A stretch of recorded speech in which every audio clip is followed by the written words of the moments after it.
Undisputed super middleweight champion Canelo Alvarez versus undisputed super welterweight champion Charlo will be a closer fight than you think. Most people would see a Canelo versus Lil Charlo fight announced and think it'd be a one-sided beatdown immediately, just like I did. But after further thought, I've come to the conclusion that this could be a real 50-50 fight. In this video, I'll break down exactly why I thought this would be a one-sided fight at first, and then I'll break down what made me change my mind into thinking this will actually be a 50-50 fight. And stick around to the end to find out who I got to win and why.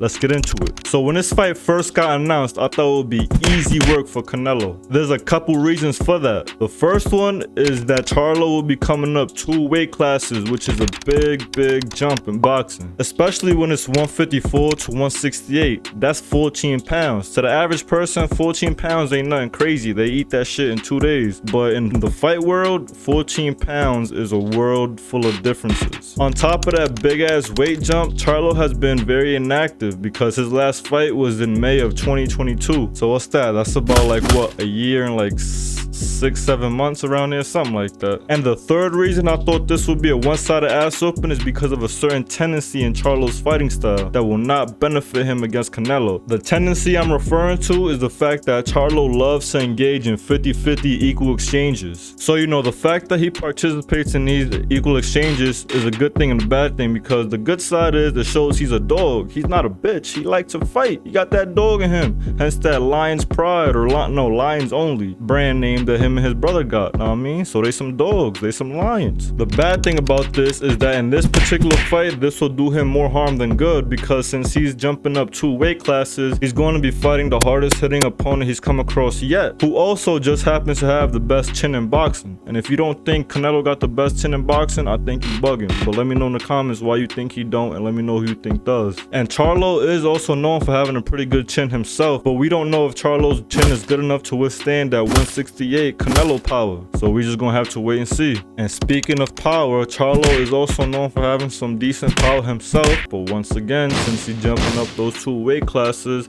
we don't know if that power will translate, which is another reason why it would be a bad idea for him to get into them exchanges with Canelo. So for those 3 reasons is why when this fight was first announced, I thought it would be a one-sided ass whooping for Charlo. But now let's get into the reasons why I think this will actually be a very close fight. The first reason I think this will be a very close fight is because of the type of fighter Charlo is. Charlo's a dog, you feel me? He coming to fight. He not coming to lay down for nobody. So he's definitely gonna put up a hell of a fight with Canelo. The second reason is because of the good parts of his fighting style. You see, Charlo has a great lead hand, a great jab, a great 1-2, and you see that is very important attributes that Charlo is good at, because based off the losses and close fights of Canelo, that's basically the recipe to beating him. If you look at the previous loss of Canelo to Dimitri Bivol, you could see that lead hand dominance and footwork of Bivol and distance management is what gave Canelo those problems. Canelo couldn't do nothing. Canelo couldn't get inside. He couldn't counter him like that because Bivol managed that distance too well and kept that jab in his face. Now I know the weight did play a big part in that too, so most people take that loss with a grain of salt, but he came across the same problems against Floyd at 152. Floyd's footwork and outboxing was just too much for Canelo. He could not fuck with Floyd. But then if you look at that close fight with Erislandy Lara, even though he won that fight, Lara gave him a lot of problems with that lateral movement and outboxing, you feel me? So that is the recipe to beating Canelo. So if Charlo could do the same thing that those 3 fighters did to Canelo, he has a great shot at beating him.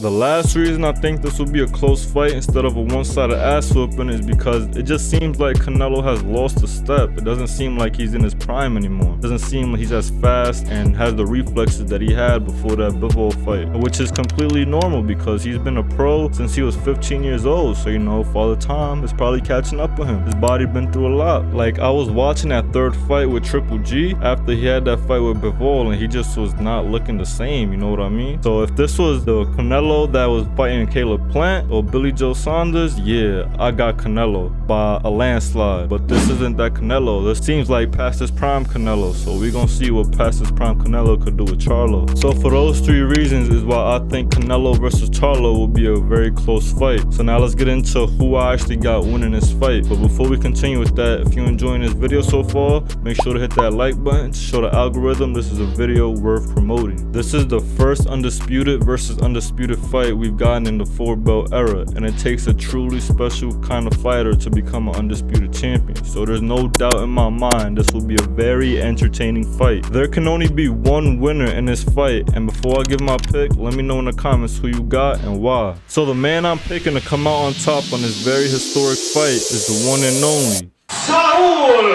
Canelo Alvarez.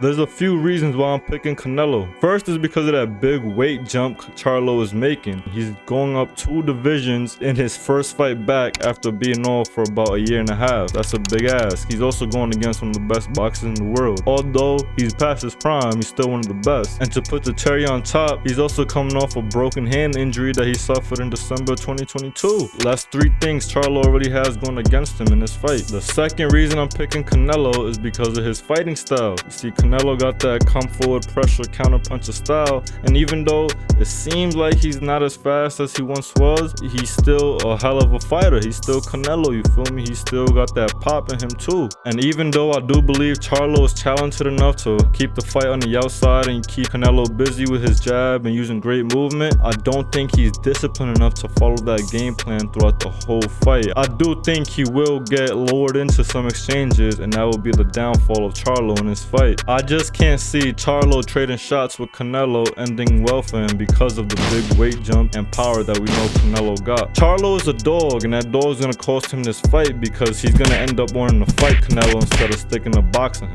He's just like Terrence Crawford. And speaking of Terrence Crawford, Crawford wants the winner of this fight. Let me know in the comments if you think Crawford could beat Canelo and Charlo. I personally think he could beat them both. Let me know what you think.